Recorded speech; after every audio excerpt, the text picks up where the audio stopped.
Diz assim a palavra: No princípio era o Verbo, e o Verbo estava com Deus, e o Verbo era Deus. Ele estava no princípio com Deus. Todas as coisas foram feitas por intermédio dele, e sem ele nada do que foi feito se fez. A vida estava nele, e a vida era a luz dos homens. A luz resplandece nas trevas, e as trevas não prevaleceram contra ela. Houve um homem enviado por Deus, cujo nome era João. Este veio como testemunha para que testificasse a respeito da luz, a fim de todos virem a crer por intermédio dele. Ele não era a luz, mas veio para que testificasse da luz, a saber, a verdadeira luz, que vindo ao mundo ilumina a todo o homem. O Verbo estava no mundo, o mundo foi feito por intermédio dele, mas o mundo não o conheceu. Veio para o que era seu e os seus não o receberam. Mas a todos quantos o receberam, deu-lhes o poder de serem feitos filhos de Deus, a saber, aos que creem no seu nome, os quais não nasceram do sangue, nem da vontade da carne, nem da vontade do homem, mas de Deus. E o Verbo se fez carne e habitou entre nós, cheio de graça e de verdade. E vimos a sua glória, glória como do unigênito do Pai. João testemunha a respeito dele e exclama: Este é o de quem eu disse: O que vem depois de mim tem contudo a primazia, porquanto já existia antes de mim. Porque todos nós temos recebido da sua plenitude e graça sobre graça, porque a lei foi dada por intermédio de Moisés. A graça e a verdade vieram por meio de Jesus Cristo. Ninguém jamais viu a Deus. O Deus unigênito, que está no seio do Pai, é quem o revelou.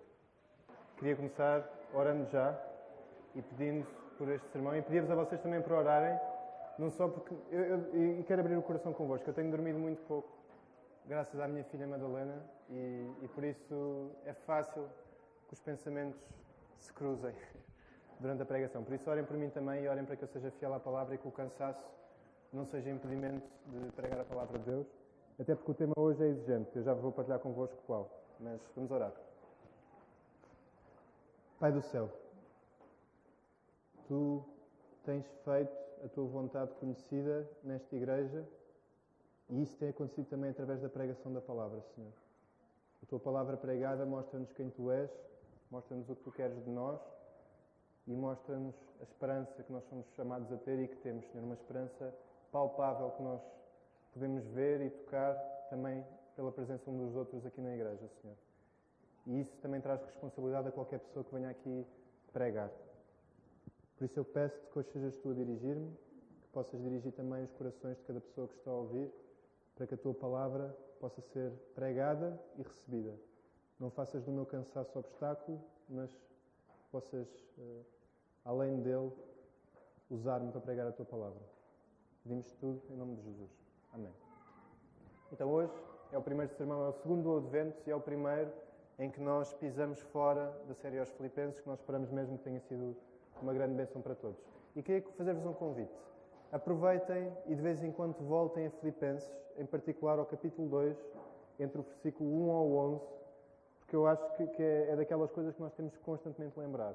Aquilo que Jesus fez por nós, o esvaziamento do Filho de Deus e aquilo que isso pede de nós, enquanto igreja, na união que somos chamados a ter uns com os outros. Porque lembrem-se, irmãos, essa união é completamente inegociável. Completamente inegociável. E é sustentada pelo próprio Jesus. Mas se não olharmos para Jesus, não vamos ter a união. E se nós não nos lembrarmos do que Jesus fez por nós, ao mínimo conflito com um irmão nosso, a união vai ser rompida também. Por isso, voltem para lá para lembrar que a união de Cristo é completamente inegociável e completamente sustentada por Jesus. Vou voltando lá. E sei também que há 2 domingos eu pedi muito da vossa paciência. Eu próprio fiquei um bocadinho assustado quando vi que preguei mais do que 1 hora. Não vos vou pedir desculpa, porque não vou pedir desculpa por pregar a palavra de Deus, mas vou dizer-vos sim que me estou a esforçar para pregar menos tempo e ser mais conciso, que eu tenho noção que me perco com as palavras. E por isso escolhi um tema muito fácil hoje. Sabem qual foi? A natureza divina de Jesus. Por isso orem por mim.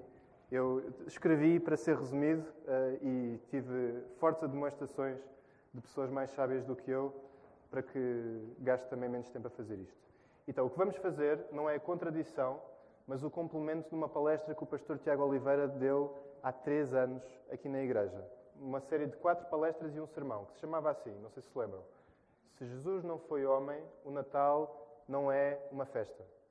Recomendo muito que possam ouvir, que aquilo é... Eu já, sem exagero, já ouvi aquela série de palestras e sermão umas 6 vezes E de cada vez eu sinto que percebo ainda menos, ao mesmo tempo que percebo ainda mais, porque percebemos que a natureza divina e humana de Jesus são daqueles assuntos que nós devemos aplicar mesmo no nosso coração e na nossa compreensão, mas são assuntos de facto exigentes.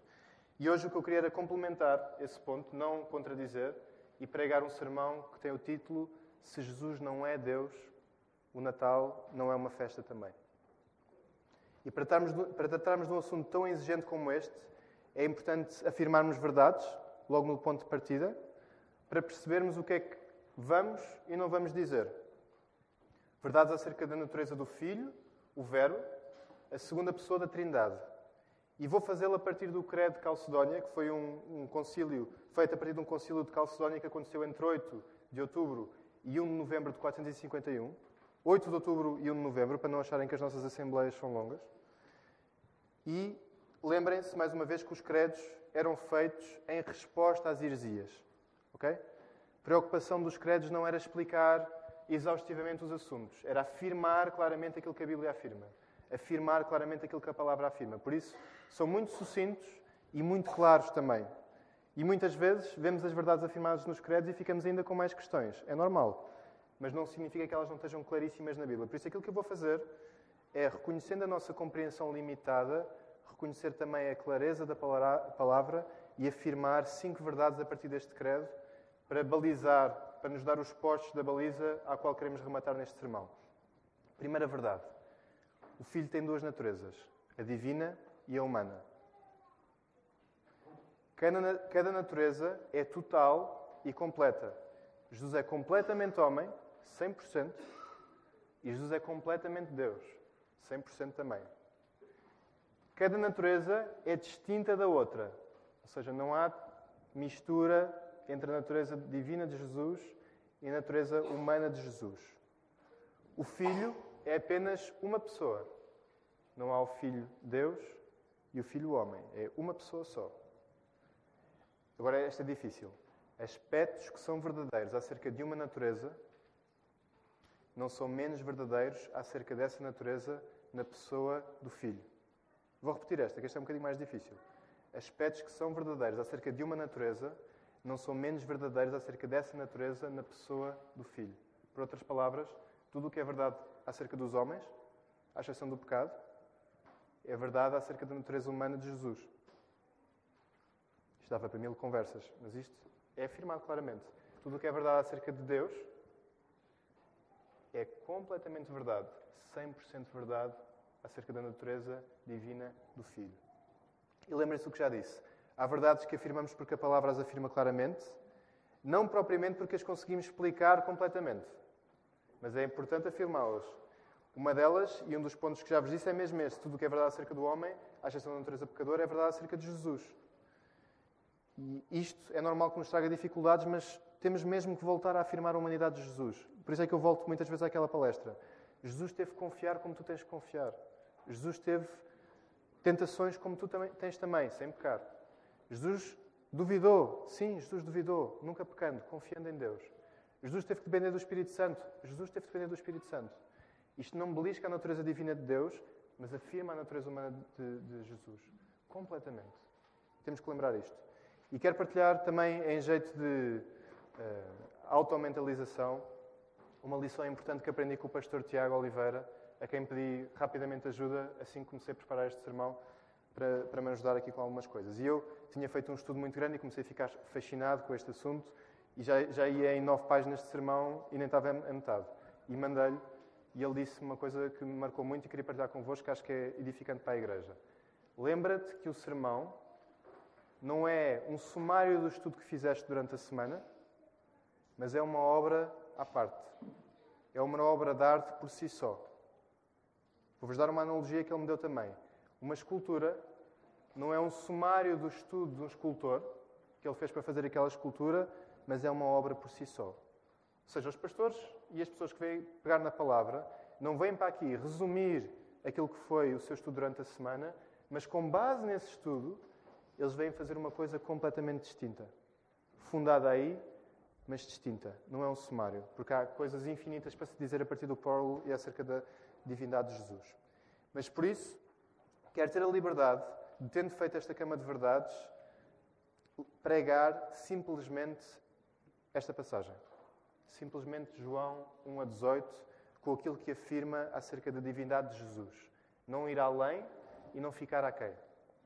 Até porque é um texto riquíssimo no que toca a afirmações acerca da divindade do próprio Jesus. O próprio João, no final do Evangelho, em João 20, do versículo 30 ao 31, é como se fosse um género de um resumo de todo o Evangelho, ele diz assim, versículo 30.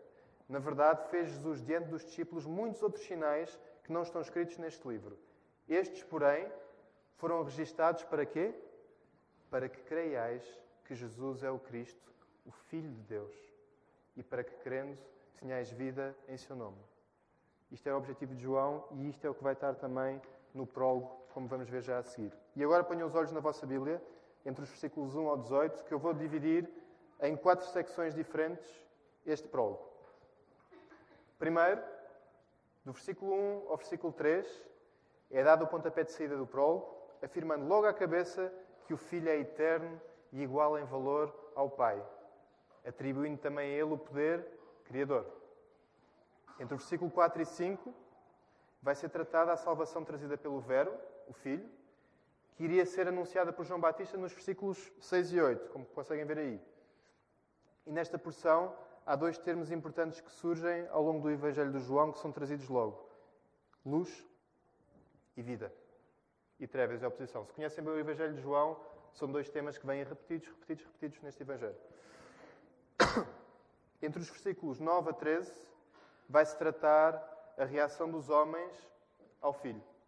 Tanto as reações boas como as reações más. E por fim, os versículos 14 a 18 funcionam como um género de um sumário de todo o prólogo, reforçando uma verdade importantíssima. Jesus Cristo é o Filho unigênito do Pai e a partir do Filho a glória do Pai é revelada. Isto é importantíssimo e já vamos lá. Este texto, como já perceberam, está carregado de significado e de conteúdo. E por ser também um resumo por si só, ele tinha um material para escrevermos milhares de sermões à volta dele. Mas hoje, como disse, quero focar-me nas afirmações que faz acerca da natureza divina do Filho, Jesus Cristo, e no significado que tem para as nossas vidas. Não vou tratar, por exemplo, do que é que significa a expressão o Verbo, apesar de estar carregada de significado. Não vou explorar exaustivamente João Batista, apesar de dar para fazer 1000 sermões aí só também. Não vou abordar a natureza humana de Jesus exaustivamente, recomendo-vos ouvir a palestra do pastor Tiago, mas vou focar-me especificamente em 5 afirmações de João, que João faz, inspirado pelo Espírito Santo, acerca da natureza divina do Filho, de Jesus. E vamos começar então. Primeira afirmação. Logo no primeiro versículo, João declara: o Verbo era Deus. É Deus. Esta é a primeira afirmação e é logo direta e sem espinhas. E todas as outras afirmações, outras 4 que eu vou dizer, estão subordinadas a esta. Ou seja, isto é a declaração e agora vamos ver consequências disso. Como é que isso se vê na pessoa do Filho? Como é que João vai explorar isso? Mas Jesus é o Cristo, o Filho de Deus. E só nele podemos ter vida.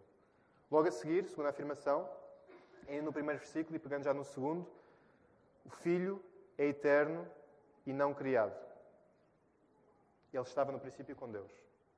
E sabem, eu não sei grego, mas estive a ver os apontamentos de um John MacArthur, não sei se conhecem um pastor, e ele explorou esta expressão, estava com Deus, que em grego, eu vou-me arriscar a dizer, é proston theon, é isso? Proston theon, e significa mais do que dizer que o Filho existia com Deus. A ideia que passa é a ideia de 2 seres inteligentes e concretos a falar um com o outro face a face. Esta é a ideia de proston theon, que está carregado de significado, em diálogo inteligente. E isto o que é que quer dizer? Que desde a eternidade, o Filho, o Pai e o Espírito Santo estão numa comunhão perfeita, profunda e íntima, face a face. O Verbo é uma pessoa e não é um atributo de Deus, nem uma extensão de Deus. O Filho não é uma extensão de Deus Pai, nem um atributo de Deus Pai. É Deus, é uma pessoa distinta do Pai. Ele é da mesma essência que o Pai. E Agostinho tem uma maneira muito bonita de dizer isto, que nós já dissemos muitas vezes, mas eu gosto sempre de ter a oportunidade, sempre que tenho a oportunidade de dizê-la. Falar sobre a Trindade, Agostinho diz: o que ama, o amado e o próprio amor. O Pai, o Filho, o Espírito Santo. O próprio amor, não pensem como se fosse adjetivo, mas o amor entre o Pai e o Filho é de facto uma pessoa, o próprio Espírito Santo. Segunda afirmação, então, o Filho é eterno e a comunhão em Deus é eterna. Terceira afirmação, e olhem para o versículo 3. Todas as coisas foram feitas por intermédio do Verbo, mas, sem Ele, nada do que foi feito se fez. É o que diz aí. Daí subentende-se o ponto 2, não é? Se todas as coisas foram feitas por intermédio do Verbo, o que é que não foi feito por intermédio do Verbo? O Verbo. Estão a perceber a ideia? Isto é a lógica da batata, mas é um bocado verdade. É a lógica 1.1. Se todas as coisas são feitas por meio de uma coisa, essa coisa não é feita. Essa coisa existe por si só. O Filho tem vida por si só, como vamos ver num ponto a seguir. Por meio do Filho, todas as coisas se fizeram. O que torna ainda mais escandaloso duas coisas. A encarnação em si, que estamos a celebrar neste Advento. Deus Filho, não criado, vai se esvaziar por adição, como vimos, adicionando à sua natureza divina a natureza humana, tornando-se igual na natureza humana às suas criaturas. Isto é escandaloso. Se vocês pensarem que o Filho não criado, que existe desde sempre, se torna igual às suas criaturas. Outro escândalo. A sua própria criação, que não só foi criada, como é sustentada pelo próprio Filho, não o reconhece como Filho, como Deus. Vou mais longe. O nosso pecado é de tal maneira marcado e grave que a única forma de amarmos mais a luz do que as trevas e reconhecermos Jesus como Deus, como vemos nos versículos 12 e 13, é pelo poder do próprio Filho. Para perceber a ideia, é tão grave o nosso pecado que nem mesmo nós que existimos só porque Jesus nos fez e somos sustentados só porque Jesus nos sustenta, conseguimos, pelas nossas próprias forças, reconhecer isso. Só com a intervenção dele próprio é que vamos conseguir fazer. Eu sei que isto é exigente, mas continuem comigo. Reparem na palavra mas, que aparece duas vezes neste prólogo de João, para marcar este contraste. Eu tentei marcar também quando estava a fazer a leitura. Versículo 10 e 11. O Verbo estava no mundo, o mundo foi feito por intermédio dele. Mas o mundo não o conheceu. Veio para o que era seu e os seus não o receberam. Graças a Deus há um segundo mas, como nós vamos ver aí no versículo 12. Mas a todos quanto o receberam, deu-lhes o poder de serem feitos filhos de Deus, a saber aos que creem no seu nome, os quais não nasceram de sangue, nem da vontade da carne, nem da vontade do homem, mas de Deus.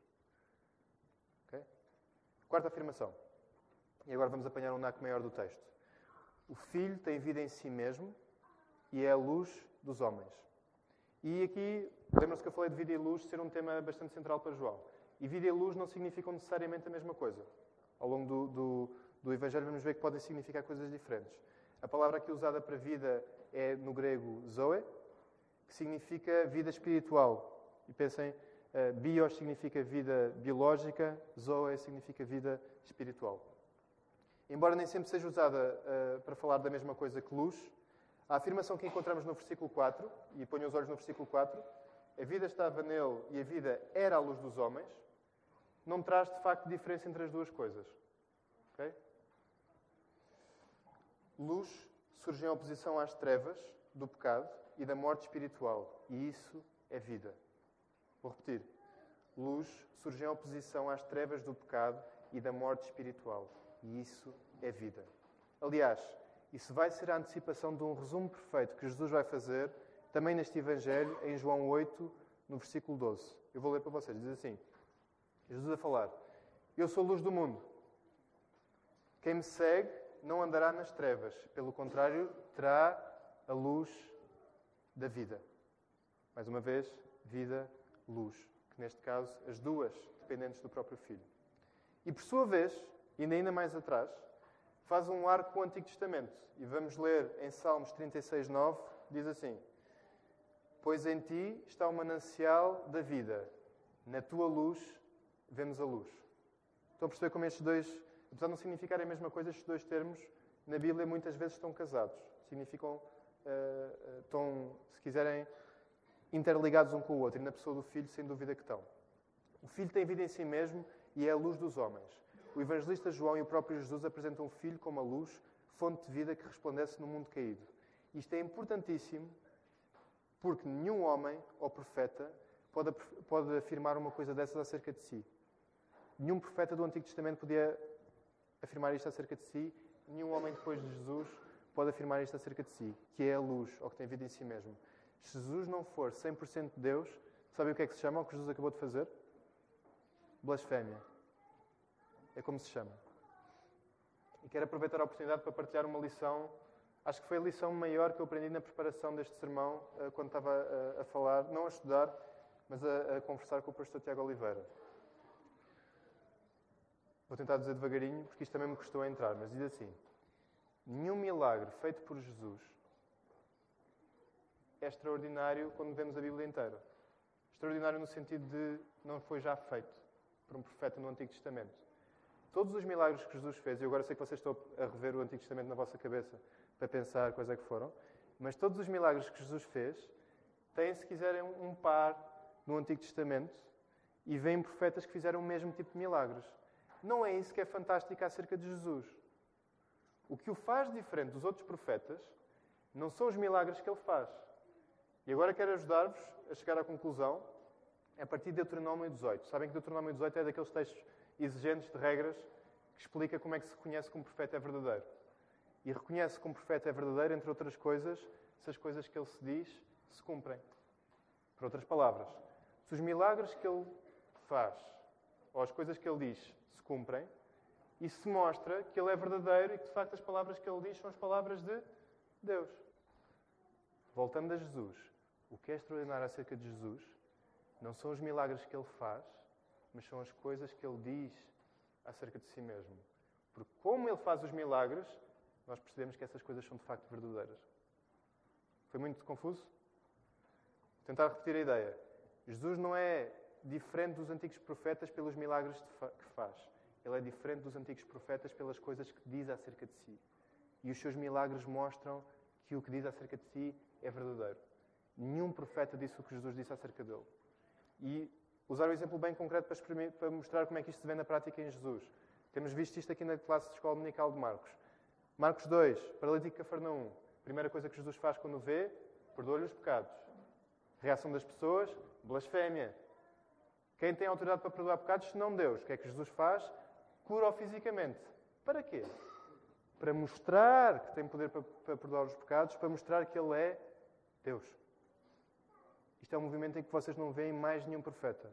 Isto é o que torna Jesus completamente fora do baralho comparado com os antigos profetas. Não são os milagres que Ele faz como muitas vezes nós pensamos. Eu facilmente penso nisso. De facto, Jesus fez milagres em mais quantidade do que os profetas.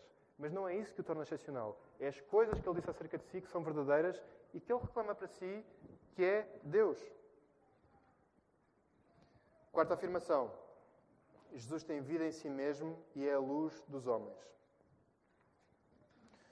Por fim, quinta e última afirmação. Quero trazer esta manhã a partir principalmente dos versículos 14 e 18. E é bem importante. O Filho é o unigênito de Deus, no qual a glória de Deus pode ser vista e é revelada. Vou repetir. O Filho é o unigênito de Deus, no qual a glória de Deus pode ser vista e é revelada. E aqui a palavra unigênito refere-se ao facto de, apesar de todos os que confiam em Jesus serem chamados filhos de Deus, eles não são filhos de Deus como Jesus é filho de Deus. Agora vou qualificar, ok? Para não ficarem assustados. Lemos ainda hoje: todos quanto o receberam, deu-lhes o poder de serem feitos filhos de Deus, a saber, aos que creem em seu nome. Graças a Jesus, nós somos de facto filhos de Deus, e o prazer que Deus tem em nós é o prazer que Ele tem em quem?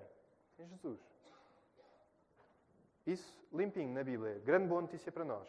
Mas nós não somos a segunda pessoa da Trindade. Certo? Nós não somos, nesse sentido, não somos iguais a Jesus. Nesse sentido, não somos o Filho como Jesus é o Filho. Concordamos todos, ok? Se não concordam, a porta é ali, corram para lá. Não. Se não concordam, a Igreja também quer estar convosco para mostrar-vos a barbaridade que vocês acreditam. Mas esse lugar do unigênito de Deus é de Jesus e de Jesus somente. Jesus é Filho de uma maneira que mais ninguém é. Mas percebam a magnitude do que está a ser dito nesta quinta afirmação acerca de vermos em Jesus a glória e a revelação de Deus. Temos falado também sobre isso na escola dominical. No Antigo Testamento, ninguém jamais ousava ver Deus. Jamais. Pensem, Moisés sobe ao monte, Moisés pede para ver Deus, Deus diz, nenhum homem pode ver, caso contrário, fulminado, na hora. Na pessoa de Jesus, a glória de Deus Pai é revelada e nós podemos ver Deus face a face. Isso é o escândalo da transfiguração. Isso é o escândalo no monte da transfiguração, quando o monte também é subido, mas de repente os discípulos veem Jesus face a face e desejam ficar lá. Tabernacular lá, se quiserem. Como Pedro diz, vamos fazer tendas. Tendas, porque quando é que os judeus faziam tendas? Para fazer o tabernáculo, e o que é que estava na tenda, em particular? A presença de Deus. Pedro, mesma reação. O que é interessante, se nós virmos o texto de hoje, quando diz e o verbo se fez carne e habitou entre nós, a palavra usada no original é fez tenda. Tabernaculou, se quiserem. A glória de Deus tem a sua expressão exata e é revelada na pessoa do Filho. Quero só ler duas passagens, disse que não ia sair de João, mas quero só duas passagens para percebermos a força disto, porque eu sei que é uma afirmação grande e que, de facto, exalta a divindade de Jesus. Colossenses 2,9 diz assim: porquanto nele habita, corporalmente, toda a plenitude da divindade. Toda a plenitude da divindade. Não é parte. Não são vislumbres de Deus. Toda a plenitude da divindade. Em Hebreus, no Hebreus capítulo 1, do 1 a 3, diz assim: havendo Deus outrora falado muitas vezes e de muitas maneiras aos pais pelos profetas, nestes últimos dias nos falou pelo Filho, a quem constituiu herdeiro de todas as coisas, pelo qual também fez o universo. E agora, versículo 3. Ele, que é o resplendor da glória e a expressão exata do seu ser, sustentando todas as coisas pela palavra do seu poder. Percebem a ideia da Bíblia, queridos irmãos? Não é difícil perceber como é que Jesus é completamente Deus e explicá-lo pelas nossas palavras. Mas está claríssimo. Está claríssimo. Em todo o lado. Não só nas palavras de João, mas por toda a Bíblia vocês vão encontrar esta ideia. Como vos disse, no versículo 14 da passagem de hoje, João 1, lemos: e o verbo se fez carne e habitou entre nós. E essa palavra para habitar é tabernaculou ou fez tenda. Ninguém podia entrar no Santo dos Santos no Antigo Testamento a não ser em dias muito específicos e com vários rituais.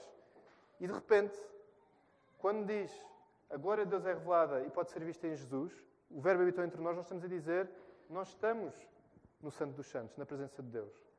Na pessoa de Jesus, nós estamos no Santo dos Santos. Nós vemos a expressão exata de Deus. E isto é brutal. E lá está. Lembra-se do ponto deste sermão, era afirmar a divindade de Jesus. Se Jesus não é Deus, isto é uma blasfémia terrível. O que lemos em João, se Jesus não é Deus, é blasfémia. É normal que os judeus fiquem ofendidos. É normal que os judeus queiram matar Jesus. Percebem? Quero dizer isto com reverência. Faça aquilo que Jesus reclamou acerca de si próprio. Ou Jesus era Deus, ou então é blasfémia. É grave o que Jesus está a dizer. E por isso hoje quero rever convosco, antes de aplicar as 5 afirmações acerca da divindade de Jesus que João faz. Primeira, a todas as outras estão subordinadas a esta. Jesus é Deus. Sem espinhas. Segunda, o Filho é eterno, não criado. Terceira, todas as coisas foram feitas por intermédio do Verbo. Quarta, Jesus tem vida em si mesmo e é a luz dos homens. Quinta e última, o Filho é o unigênito de Deus, no qual a glória de Deus pode ser vista e é revelada. Eu tenho noção que agora estou um bocadinho assim, mas eu quero aplicar e voltar a trazer isto um bocadinho para a terra, porque de facto o ponto do sermão é: se Jesus não é Deus, nós não temos nada para celebrar no Natal. O Natal não é uma festa. E eu quero-vos mostrar como é que isto se aplica nas nossas vidas e como é que isso é verdade e como é que nós devemos combater isso. E no outro dia, uma irmã desta igreja, a Débora Santos, dizia-me que eu tenho um estilo muito próprio de pregar e uma dessas coisas que marca muito é a surra. Eu ser muito bruto convosco.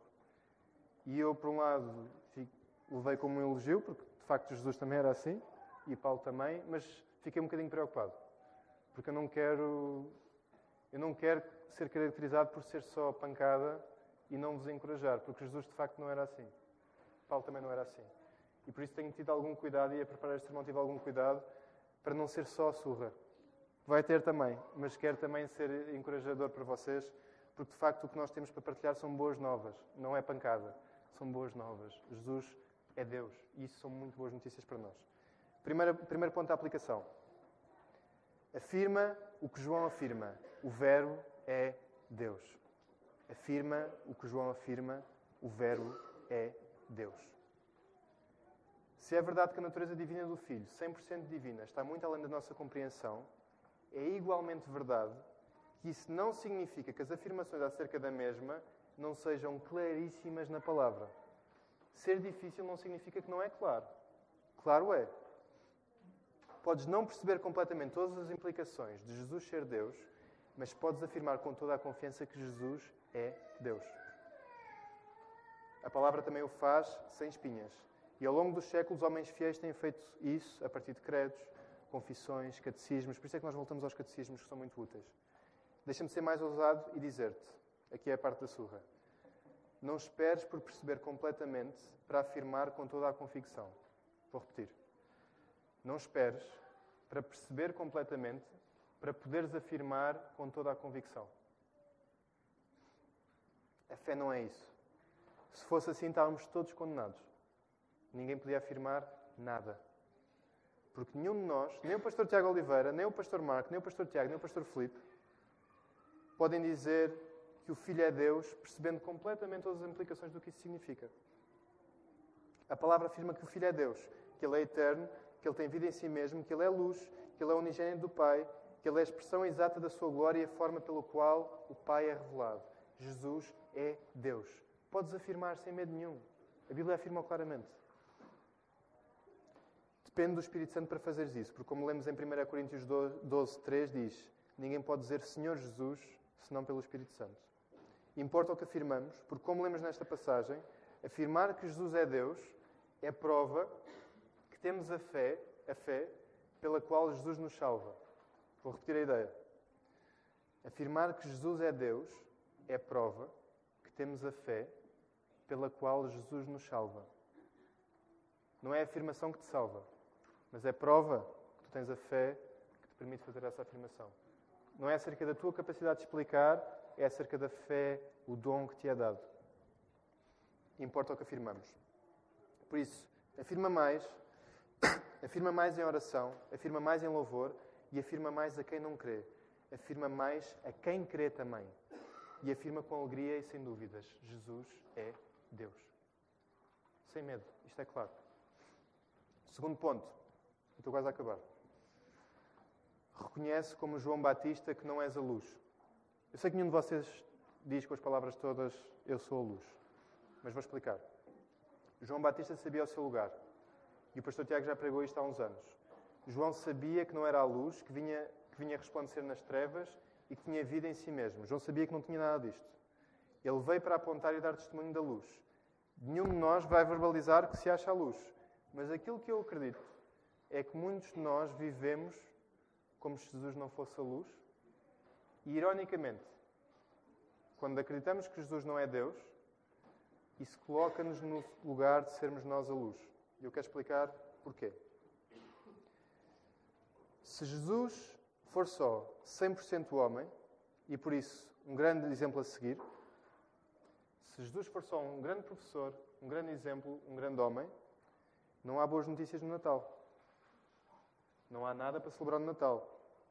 Porque Jesus não tem autoridade para perdoar pecados que são dirigidos a Deus. Jesus não é a parte ofendida nesse caso. Jesus nem sequer tem a capacidade de absorver sobre si a ira eterna de Deus. Jesus é homem. Jesus não absorveu o preço do nosso pecado. E Jesus não tem autoridade para o perdoar. O Natal, de facto, não é uma festa. Por isso, quando nós vamos cheios de boa vontade falar às pessoas de Jesus, mas não acreditamos que Jesus é Deus, o que na prática estamos a dizer é: olha, vem conhecer o Rei, te vai condenar ao inferno, porque o preço não está pago. Vem ter com esse Rei. Eu não ia. Percebem a ideia? Só que nós não dizemos isso. Nós dizemos mais mascarado. Nós dizemos: olha, Jesus é um grande professor. E depois as pessoas começam a ler sobre Deus e começam a perceber o castigo para o pecado e começam a ficar assustadas. E depois nós aí não temos boa notícia para dar, porque ninguém pagou esse preço. A esperança, nesse caso, escondida que nós temos, é que as nossas palavras, o nosso bom comportamento, a nossa luz, resplandeça de tal maneira dessas pessoas que, de algum modo, lhes apague as trevas que estão na sua vida. E nós não temos essa luz. A vossa luz é completamente subsidiária. Têm tanta luz como a lua tem luz. Não têm luz nenhuma. Se vocês não apontarem para o Filho, o Natal não é uma festa e vocês estão só a chamar os vossos amigos para serem condenados pelo Rei. Não são muito boas notícias e não nos dá muita vontade de cantar. De facto, não dão. Por isso, temos mesmo que pensar. Nós temos, de facto, boas notícias. Jesus é a luz. Jesus é Deus. Por isso, nós podemos convidar as pessoas ao Rei que as vai perdoar. E queria recuperar para vocês a pergunta número 23 do Catecismo, que nos ajuda a perceber isto e as implicações que isto tem. O Catecismo é muito bom também nestas coisas. O Catecismo que estamos a decorar diz assim: porque é que o Redentor tem de ser verdadeiramente Deus? Para que, por causa da sua natureza divina, a sua obediência e sofrimento fossem perfeitos e eficazes, e também para que ele pudesse suportar a justa ira de Deus contra o pecado e ainda vencer o pecado. Porque é isso que é a ressurreição. Se Jesus não foi Deus, isto não é verdade. Jesus não absorveu ira e os teus pecados não estão perdoados. Mas, graças a Deus, Jesus é Deus. Muitas vezes vivemos como se o Natal não fosse uma festa por vivermos a mentira que Jesus não é Deus. Tentamos nas nossas forças chamar pessoas até Deus para umas boas notícias porque não existem, porque o preço não foi pago. E como é que isto se vê na prática? Pela forma, por exemplo, como ao falar de Jesus afirmamos tão pouco o que João, Paulo, Pedro, Tiago e homens ao longo dos séculos afirmaram acerca de Jesus. Jesus é Deus. Se afirmamos pouco isto, nós estamos a afirmar pouco a salvação que temos em Jesus. Porque isso está na boca dos profetas, isso está na boca dos evangelistas. Jesus é Deus. Último ponto. Jesus é Deus. O Natal é uma festa. Isto é um ponto bem óbvio. João e todo o relato bíblico não deixam margem para dúvidas. Jesus é 100% homem e Jesus é também 100% Deus. Se é verdade, como pregado pelo pastor Tiago Oliveira, que o Natal é uma festa porque Jesus foi 100% homem, capaz de compreender a nossa condição, capaz de obedecer perfeitamente a toda a lei no nosso lugar, capaz de sofrer, morrer no nosso lugar. Porque, irmãos, pergunta para Queijinho: Deus pode morrer? Deus não pode morrer. Ou seja, Jesus pode morrer na sua natureza divina? Não pode. Jesus teve que encarnar para fazer isso. Jesus teve que acrescentar a sua natureza divina humana para poder morrer no nosso lugar. Estão a perceber a ideia? Jesus teve que ser completamente homem. Mas eu disse que não ia falar da natureza humana. O Natal só pode ser uma festa porque Jesus é 100% Deus. Só sendo Deus, como já vimos, é que Jesus pode perdoar ofensas dirigidas ao próprio Deus. Eu não posso fazer isso. Um profeta não pode fazer isso. Jesus faz isso com autoridade porque Ele mesmo foi a parte ofendida. Ele é Deus. Só sendo Deus, como já vimos, é que Jesus pode suportar a ira divina que ia recair sobre o nosso pecado. Um profeta, mesmo que fosse perfeito, que não é, não há profetas perfeitos no Antigo Testamento, nem hoje, não poderia morrer pelos pecados de outra pessoa. A natureza divina tornou possível um castigo com proporções eternas. Não era só o pecado de um homem que Jesus estava a levar naquele dia. Era o pecado de todos os que confiam nele. Antes de Jesus ter nascido até. Eu e tu, que confiamos em Jesus. Era o castigo que nós merecíamos, o castigo eterno que estava em causa naquele castigo de Jesus. E isso, se Jesus não fosse Deus, era impossível de suportar. Impossível de suportar. Mas a ressurreição mostra que o pagamento foi recebido e foi aceito. A ressurreição mostra que Jesus tinha o poder para pagar esse castigo. Mostra que Jesus é Deus. A ressurreição mostra que o Natal é uma festa também porque Jesus é Deus. Querido irmão, querida irmã, celebra o Natal e todo o ano, porque não estamos a louvar um homem perfeito.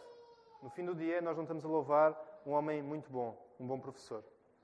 Estamos a louvar um homem perfeito, que é também Deus perfeito. Se não fosse, não tínhamos nada para celebrar, mas temos. Jesus é Deus, Jesus é homem, perfeito. Só assim o podemos chamar o que Ele é de facto, o Redentor. Cantamos hoje, nasceu o Redentor. Afirma que Jesus é Deus, percebe que não és a luz e celebra porque nasceu o Redentor. Que Deus nos abençoe.